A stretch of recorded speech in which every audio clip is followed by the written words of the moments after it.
इस क्वेश्चन में बोला है एक रेखा 5x माइनस वाई प्लस 4 बराबर 0 ये है, और दूसरी रेखा है 3x plus 4y minus 4 equal to 0 ये है। क्वेश्चन में बोल रहा है कि ये वाइट वाली ये रेखा और ये वाइट वाली, इन दोनों रेखाओं के बीच में एक तीसरी रेखा जो फंस गई है वो ट्रैप, ये रेखा देखो इसका ये वाला हिस्सा इसके बीच में पड़ रहा है। ठीक, कह रहा है क्वेश्चन में इन दोनों रेखाओं के बीच का रेखाखंड, यही तो है ये रेखाखंड बिंदु 1,5 पर 1,5 पर समद्विभाजित हो रही है।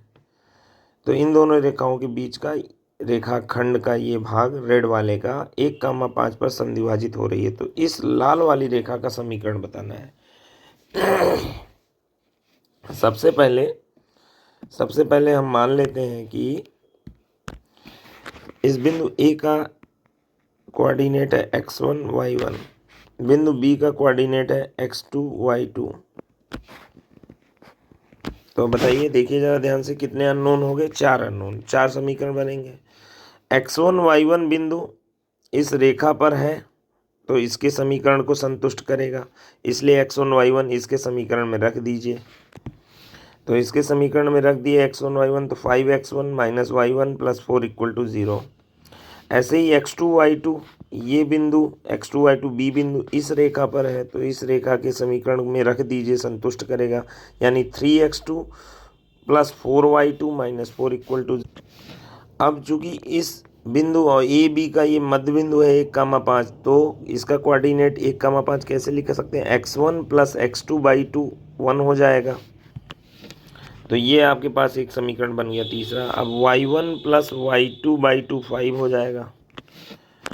अब ये इक्वेशन नंबर 1 मान लीजिए, ये 2 हो गया, ये 3 हो गया और ये 4।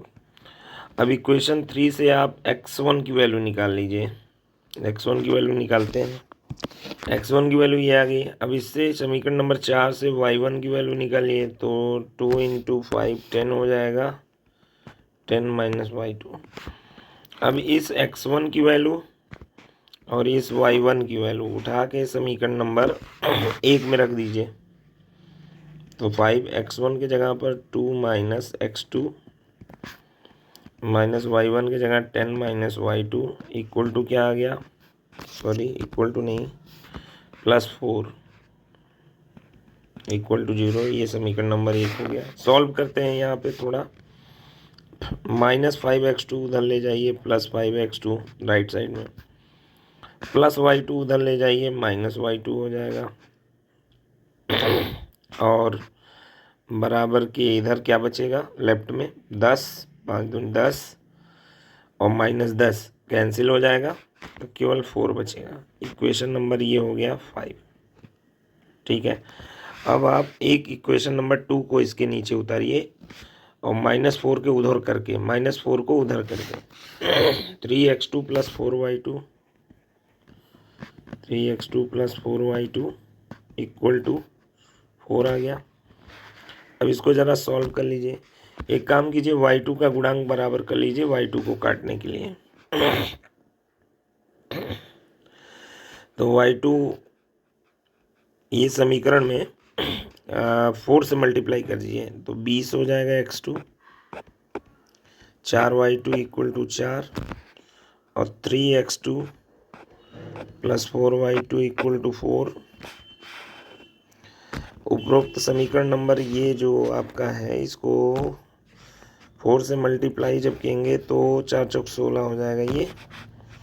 अब ये ऐड कर दीजिए, ये कैंसिल हो जाएगा, 23x2, तो ये हो जाएगा आपका 23x2 इक्वल टू 20। अब ये आ गया आपका x2 की वैल्यू क्या आ गई यहाँ से? 20/23। अब x2 की वैल्यू आ गई है ना, तो हमें केवल आप पता चल जाए y2, x2 आ गया, y2 पता चल जाए, एक बिंदु रेखा पर ये पता ही है, तो एक बिंदु ये पता चल जाए, रेखा का समीकरण आ जाएगा। तो x2 की वैल्यू अगर हम रख दें ऊपर वाले इक्वेशन में, इसमें 5 में, तो 5 इंटू x2 की वैल्यू 20/23 माइनस इक्वेशन नंबर 5 को ही नोट कर रहे हैं हम, ये 4 हो गया। तो ये इसको सॉल्व करें तो y2 आ जाएगा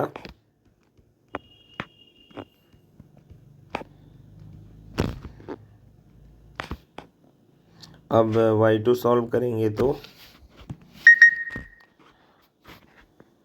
8/23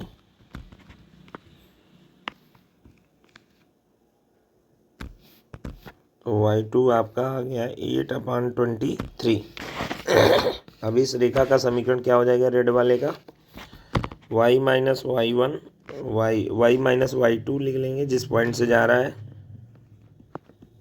y minus y1 equal to इसका स्लोप y2 माइनस y1। देखिए फिर से कर दे रहा हूँ मैं, रेड वाली लाइन ये है मान लीजिए,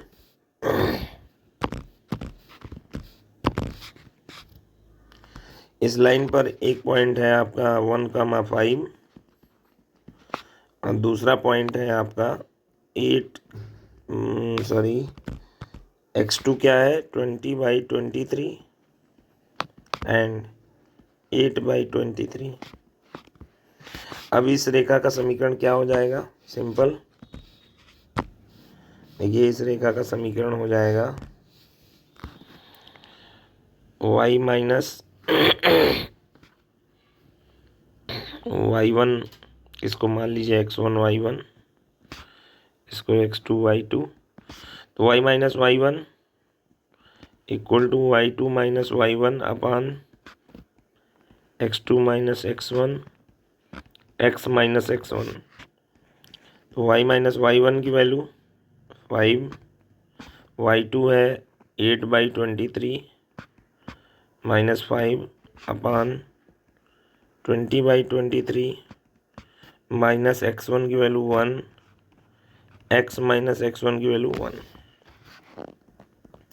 इसको सॉल्व करेंगे जब तो ये फाइनल इक्वेशन आ जाएगा सॉल्व करने पर, यही आंसर है आपका।